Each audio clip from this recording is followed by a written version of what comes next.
Clash of Civilizations 3. Consider Western power, dominance, and decline as one picture of Western nations.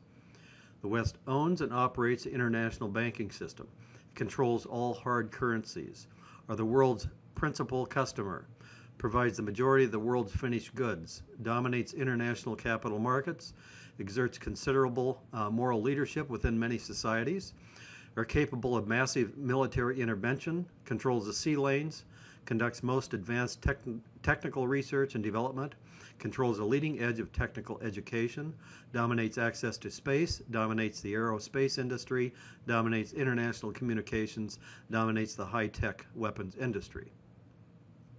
Here's another picture of Western nations. Civilization in decline, share of political, economic, and military power declining relative to other civilizations, increasingly concerned with internal problems such as slow economic growth, stagnating populations, unemployment, huge deficits, declining work ethic, low savings rates, social disintegration, drugs, and crime. Economic power is shifting to Asia, military power starting to follow. Islamic world is increasingly hostile. Here's characteristics of the decline of the West. Process is slow. Rise took 400 years, and recession will take as long. Decline won't proceed in a straight line, highly irregular with pauses, reversals, and reassertions of power. Power is the ability of one person or group to change the behavior of another person or group, usually measured in resources at its disposal. The West's share of most of the power resources peaked early in the 20th century and then began to decline relative to other civilizations. The shares of the world population under political control of civilizations. In 1900, the world population was 1.6 billion, 44% under Western control. 1995, world population 5.8 billion, 13% under Western control. 2025, world population estimated at 8.5 billion, 10% under Western control. The age structure of the West is rapidly shifting to the elderly. The age structure in non-Western countries still primarily young, which are future workers and soldiers. Economic, demography, and religion. The challenges of civilizations, the Asian affirmation.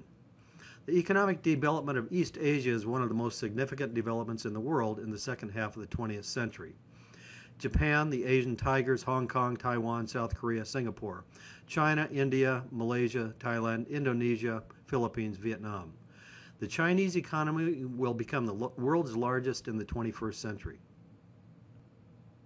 Islamic resurgence. Muslims in massive numbers turning towards Islam as a source of identity, meaning, stability, legitimacy, development, power, and hope. Islam is the solution. This is the latest phase of Islamic civilization's adjustment to the West. Solution not in Western ideologies, but in Islam as a guide to life in the modern world. Resurgence involves efforts to reinstitute Islamic law in place of Western law. Increased use of religious language, expansion of Islamic education, multiplication of Islamic schools and curricula, for example. Increased adherence to Islamic codes of social behavior, female covering, abstinence from alcohol. Increased participation in religious observances. It bears resemblances to both Marxism, the perfect society, and the Protestant Reformation, reaction to corruption of existing institutions.